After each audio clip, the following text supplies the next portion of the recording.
Mayor Vico Soto tinalo sa survey ng MACA kalaban niya.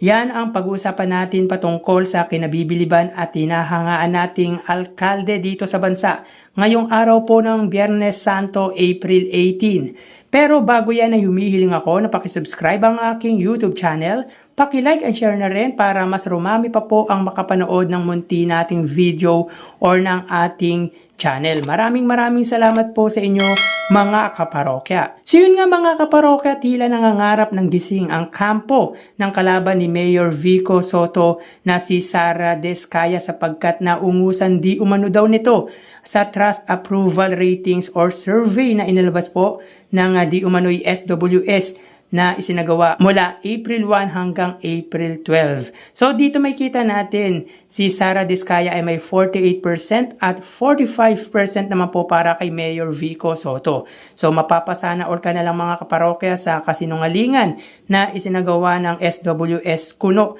na survey na to. I don't believe that mga kaparokya dahil sa campaigning ay tila napipilitan na lang ang mga Pasigueño pumunta sa caucus na isinasagawa po ng grupo ni Sara Diskaya. Samantalang hindi po maganda umayaw ang mga sumusuporta kay Mayor Vico Soto. Mapabata hanggang senior citizen ay talagang inaabangan ang pagdating ni Mayor Vico Soto. Mga bata na akala mo mulat na sa nangyayari sa kanilang lugar. Makikita talaga na malaki ang epekto ng mabuting paggugobyerno ni Mayor Vico Soto dahil kahit mga bata ay tila mulat na po sa ginagawa niya. Kahit na alam natin na sure win dito si Mayor Vico Soto ay mababakas natin na hindi siya confident at hindi siya basta-basta dumidepende sa mga taong sumusuporta sa kanya bagkos patuloy niya itong nililigawan, which is kung tutusin mga kaparokya, kahit hindi na mangampanya si Mayor Vico Soto ay siguradong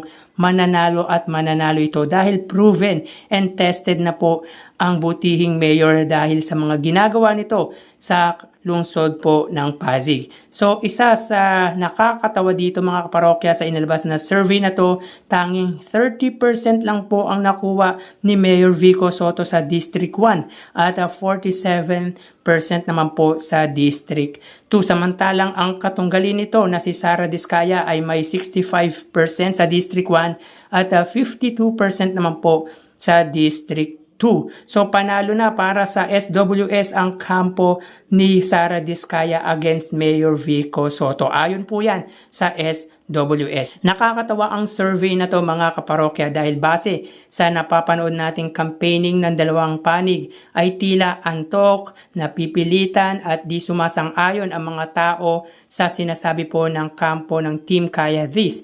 Samantalang kabaligtaran naman po para sa giting ng Pasig na blockbuster talaga ang mga sumusuporta dito, which is every word mga kaparokya ni Mayor Vico Soto ay pinapalakpakan at nagkakandahiyawan pa po ang mga ito sa tuwing maririnig po nila ang mga good news ni Mayor Vico Soto, yung mga nagawa po ni Mayor Vico Soto at gagawin pa sa lungsod Pasig. Akala siguro nang nagsagawa ng survey ay mapapa-mind conditioning nila ang kaisipan ng mga Pasigueño. Iba na po talaga sa Pasig dahil matatalino na ang mga constituent ni Mayor Vico Soto. Tanong dyan mga kaparokya, SWS ba talaga gumawa nito or gawa-gawa lang ng binayaran ng kalaban ni Mayor Vico Soto? Dahil kung totoo man ito mga kaparokya, di pala dapat talaga pagkatiwalaan ang survey ng nasabing agency kasi kasinungalingang malala ang inilalabas nila. Though, alam naman natin na hindi to totoo pero sana maging bukas pa din po ang mga Pasigueño,